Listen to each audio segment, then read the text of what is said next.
really appreciate the invitation to speak with you all. And this is a wonderful conference, and it was a pleasure to listen to some of the previous presentations. And I can see that this is a really great gathering of minds. And what I want to talk about today is diabetes care across borders, and provide you with some thoughts where we've been thinking about addressing the challenges that face all of us. I hope you are all safe and healthy, you and your families. This is a challenging time, and we read of the pandemic in India and have deep concern, and know that our hearts are with you during this challenging time. And I think when we think about diabetes and a global when we think about diabetes and a global perspective, I will argue that COVID-19 has really changed everything in so many different ways, and that's what I want to highlight a bit as we have this discussion. So what I want to talk about is three things. One is our response at the American Diabetes Association to meet the unprecedented challenges of the pandemic.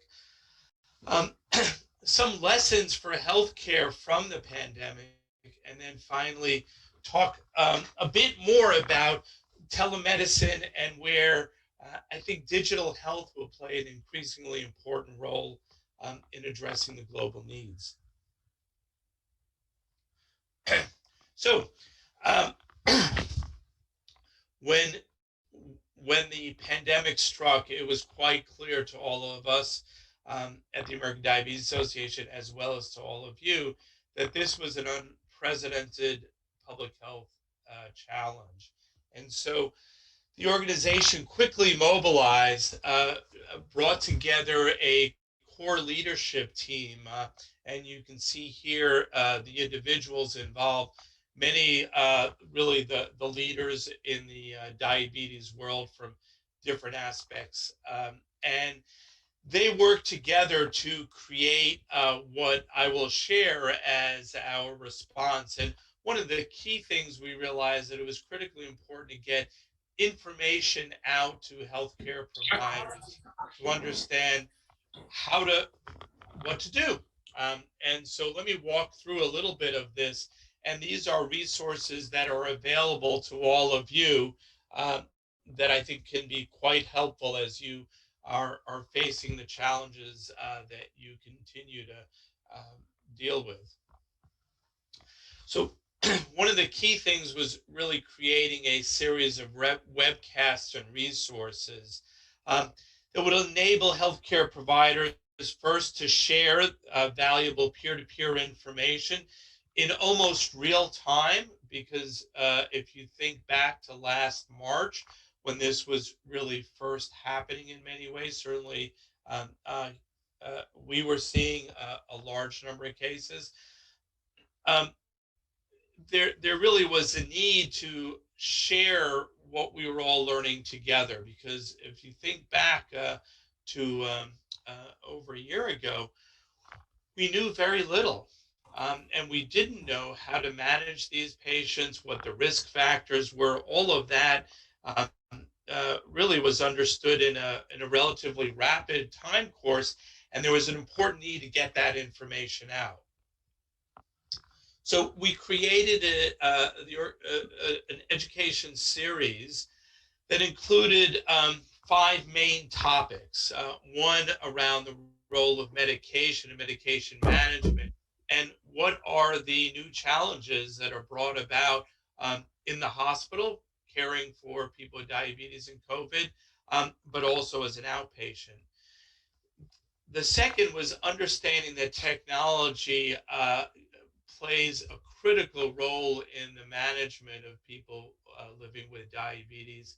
We were able to advocate in the U.S. with the to make available emergency approval for continuous glucose monitors in the hospital, which were both a safety um, aspect for healthcare providers spending less intimate time with patients, particularly early in the pandemic, before we knew the right precautions. And that continues to be used, and you'll see a number of studies coming out talking about this. Information about management of complications and the risk factors that have emerged, particularly in terms of long-term risk of cardiovascular disease and kidney disease that is affected by COVID infection.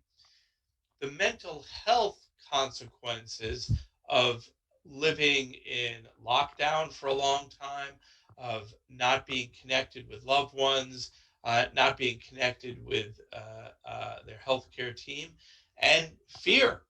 All of these very real, and we had seminars specifically talking through that.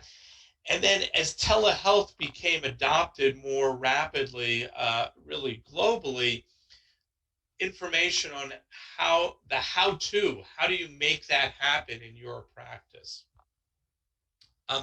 This gives you a sense of the most frequently viewed webinars. And again, these are available on the American Diabetes Association website. And I encourage you to take advantage of this content. We were pleased to see, and these are numbers as of the end of last year. We continue to spread this, but you can see the number of professionals that have accessed this information. And I'll point out in the lower right-hand corner, 3.2 million engagements, and that really is really heartening for us, as the goal of this leadership team was how to spread this information to the most people to ultimately impact the lives of people living with diabetes. Another resource, and again, encourage you to access this, is a series of podcasts. We've come to realize that for many clinicians, podcasts are a great way for them to stay up to date. They can be doing something else at the same time and listening to it. These are 20-minute long podcasts that cover a lot of the key findings from our journals, as well as other topics. And these are ongoing, and again, encourage you to access those. And then we have some programs that will be happening over the next few weeks. And just to let you know about that, these are Eastern time in the US. So I apologize. But talking about reduction of cardiovascular disease, next week we'll be having a town hall where I'll be leading a panel of experts to talk about what we've learned and how we've advanced, and topics including vaccine hesitancy, and an expert on how to talk to our patients to be able to overcome those barriers. So again, I encourage you to take advantage of these resources, and you see the website where you can register for them. So part of our response was to professionals, but at the same time, people living with diabetes needed to learn more of how they could better care for themselves.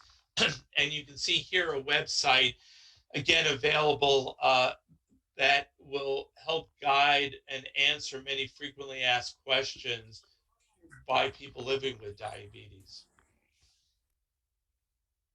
So you can see that our response was really in a number of arenas on the educational side and sharing of information. And I just want to make you aware now of a couple of other things. One, and again, you'll find this available on our COVID website, inpatient insulin protocols that can be implemented in your hospitals. We are part of a diabetes disaster response coalition that predates the pandemic and was largely developed in response to many natural disasters, but it's very helpful information about what to do in different situations. And again, free resource that's available. And then Dr. Gupta mentioned he being a member of the American Diabetes Association. We encourage you to join the organization, and amongst the many benefits for membership is a unique online community where you can share information with your colleagues. And this has been very active during the pandemic, where providers were literally asking, and researchers asking questions of the community and getting real-time responses. What do you do in this situation? Do you have a protocol of how to do that? All of that information has been really widely disseminated. So again, I encourage your consideration of membership within the American Diabetes Association. We also had a rapid response in terms of research. As you know, we fund research to identify ways in which to improve the lives of people living with diabetes. And the steering group that was behind this realized early on that it was important to fund research. They funded 10 one-year grants, really in an unprecedented time frame. If we think about the normal time frame from idea that we're going to create a request for application to actually delivering funding for grants. But this was such an urgent need. And I can tell you that these 10 projects have really provided incredible amount of information, a number of manuscripts that have been published, and a number of results that you'll see at our 81st annual ADA scientific sessions. And so I want to remind you, later this month will be our 81st scientific sessions. For those of you that have not attended this, this is really the most important diabetes meeting in the world, where the latest research, groundbreaking clinical trial results will be released at the sessions. There's still time to register. One of the nice things about registration is that you will then have access not only to all of the content during the conference, which will be virtual this year, but for 90 days, all of the content you may not have been able to watch during those few days. So really over 1,000 presentations that will be available. So really encourage you to attend this. We're very excited this year for a number of really important presentations. And as you know, this is the 100th year anniversary of the discovery of insulin, and you'll see reflections from the leading scientists and clinicians of what that means, but more importantly, where do we need to go?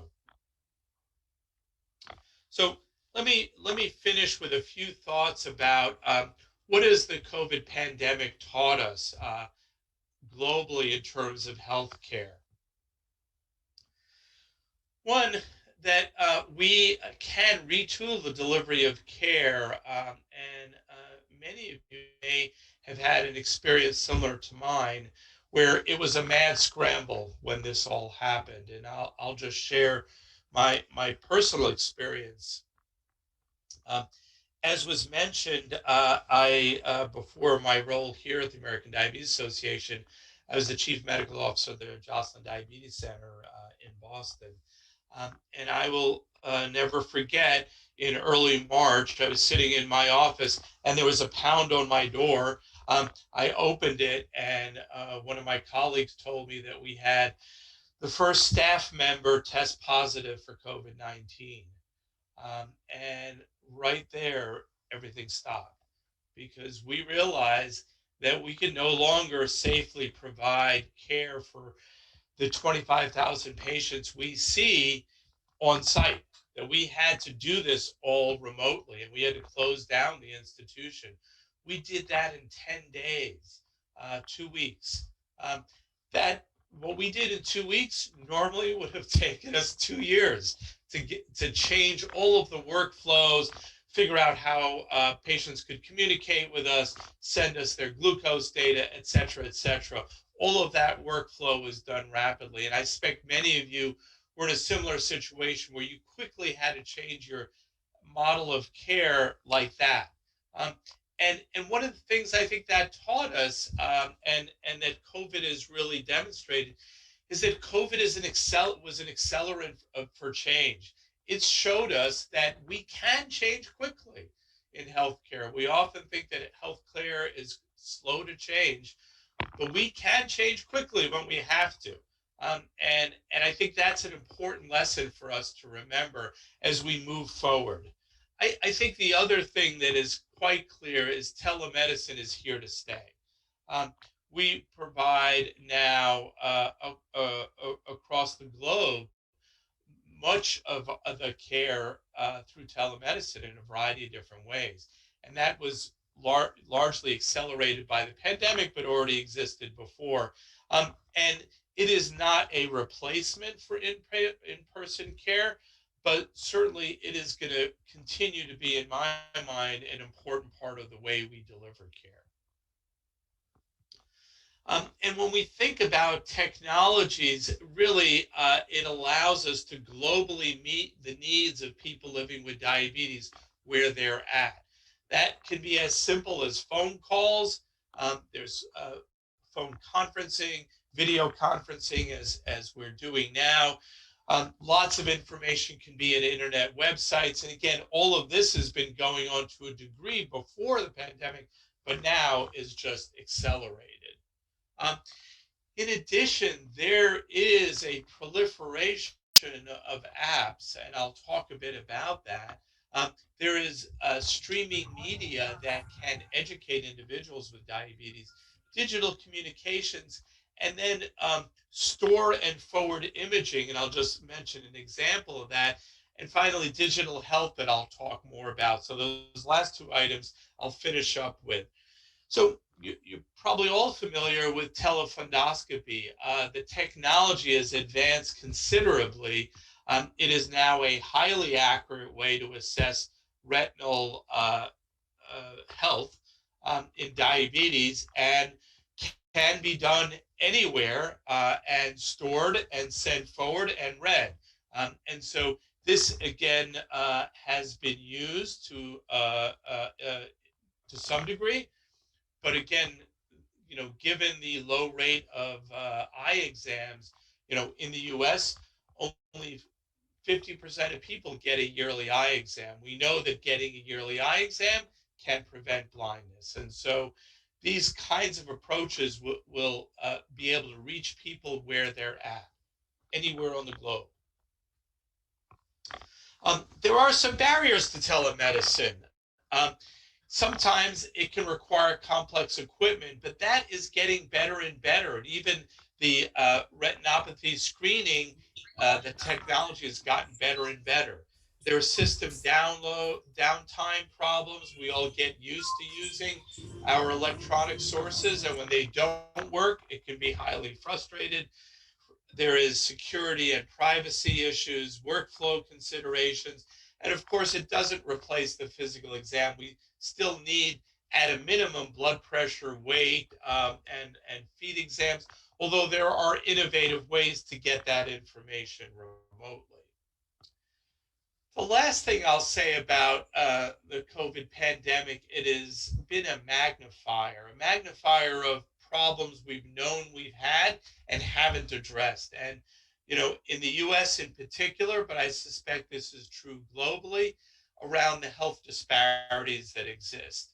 So we know in the US that there are dramatic gaps in the quality of care and access to care of different groups. And that's why we've taken a strong stand at the American Diabetes Association with a platform called Health Equity Now. I encourage you to go to the website to learn more about this.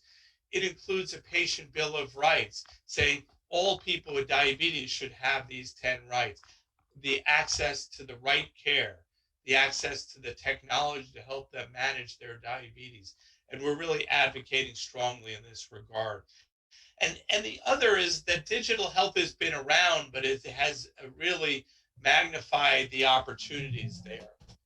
And I think we've probably seen various apps that are out there that pull together lots of information. And I think there's an opportunity to embrace this more, and be able to take advantage of the promise.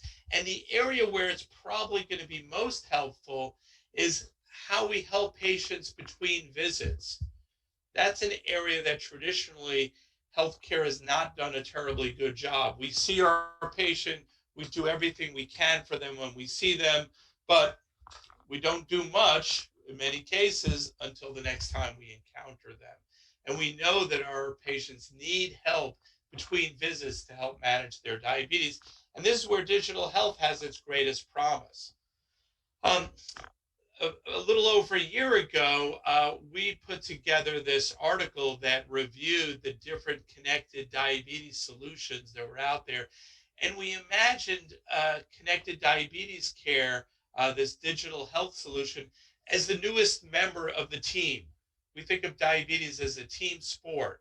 There's the endocrinologist, there's the primary care doctor, there's the dietitian, the nurse, etc. Well, digital health is the newest member of that team.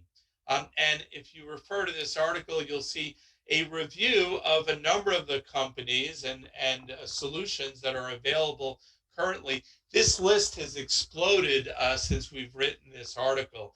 And so the other thing we thought important to do in our follow-up article in Nature Digital Medicine was thinking about how do we classify all of these different solutions, because it can be quite confusing. And I want to share that classification as a way for us to think about the different approaches out there.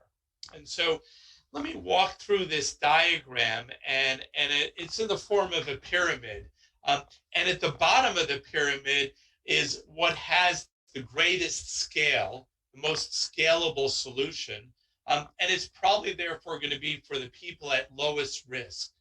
And so that largest scalable solution are a series of wearable devices that people living with diabetes can look at their own data. It's that idea of the quantified self. I can see what my activity is, and that data in and of itself, or continuous glucose monitoring data, in and of itself will give me feedback information to better manage my diabetes. So that you can imagine for the largest number of people. Then you move up from there, and there are various software tools that can help the traditional healthcare professional environment in a brick and mortar setting, whether that's additions to the electronic health record that provide decision support tools in real time, to be able to make the right decision at the right time.